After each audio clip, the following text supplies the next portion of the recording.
¿Qué tal amigos de la sección de reseñas de libros?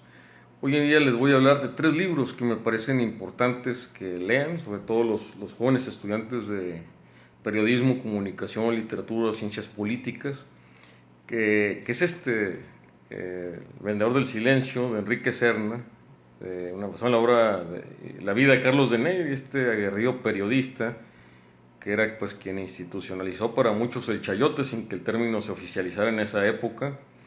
Era un hombre que valía más lo que ocultaba que lo que decía, es decir, la omisión periodística. Era un hombre bastante misógino, murió de una manera trágica quizás por esas influencias psicológicas que dejó su denostamiento psicológico con las mujeres.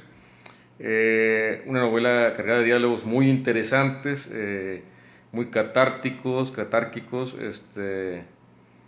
bastante elocuentes. Enrique Serna muestra una pluma excepcional, una pluma que me interesa mucho porque aparte yo lo he leído en otras biografías como la de Santana y demás. La portada es bellísima con esa obra, con esa suspicacia de Negri. Te habla que fue un hombre que ocultaba cosas, sabía muchas, chantajeaba a otros y estaba muy cerca del poder, un bon vivant de la vida periodística, un rey Midas del periodismo, en aras de lo que se le recopilaba monetariamente por lo que sabía o lo que tenía que decir o no decir. Era un hombre que, como decía Monsiváis, el que salía en sus crónicas, para mal o para bien, estaba destinado a un destino específico, con la venia de Carlos de Negri, que tenía un fichero personal de decir lo que, o no, de tener quienes le habían dado y no, y quién eran importantes y no, y era un palomeador de quién iba a estar bajo la guillotina del poder o quién iba a estar en la astucia del poder. Otro libro que me parece interesante que ustedes vean, compañeros lectores, es este de Progreso y Libertad. Es un homenaje póstumo que le hago pues como recuerdo a Raquel Padilla, esta gran antropóloga, escritora, feminista, que en paz descanse, y que es una experta, fue una experta de la vida de los yaquis a nivel nacional, sobre todo la deportación de los yaquis a Yucatán.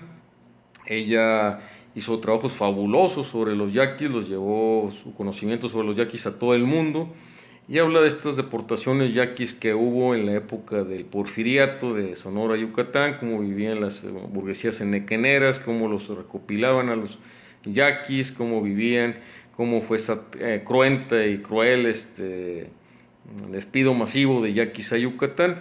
Y es una manera pues de homenajear a esta antropóloga, historiadora, escritora, feminista, gran mujer que fue Raquel Padilla, y que vale la pena leerlo. Se llama Progreso y Libertad, los yaquis en la víspera de la repatriación. Vale la pena leerlo y es un homenaje a un escritor que ya se nos fue, a una escritora que ya se nos fue, pues leer su obra, que dejó mucha obra muy valiosa. Y otro libro que me parece fabuloso es este que se llama La maldición del Ono, de Harry S. Thompson. Había en Nueva York un periódico que se llamaba El Running, que le mandó a Harry S. Thompson que cubriera el maratón de Honolulu, Hawái, y con la astucia que le caracterizaba llegó a Hawái e hizo sus desenfrenos y se recopiló información de la gente y demás, y descubrió que la gente estaba loca ahí en el lugar. Él no, la gente, porque adoraban a un dios que se llamaba Lono, que para muchos era la reencarnación del Capitán Cook, aquel británico que pues invadió esas tierras, que colonizó esas tierras, y que todos están locos por eso, ¿no? Y cuando él también tomó partícipe de ello, pero él decía que la población, su crónica es fabulosa, te ríes, es bastante hilarante. Es un libro muy bueno de Sexto Piso Editorial, junto con la Universidad Autónoma de Nuevo León. Es una buena, pues un buen libro, yo se lo recomiendo. Lo importante de esto es leer, amigos lectores, es saber que el que no lee, pues no participa en la cotidianidad del intelecto, que a veces es muy importante para salir de esta absurda cotidianidad que siempre nos aqueja. Muchas gracias.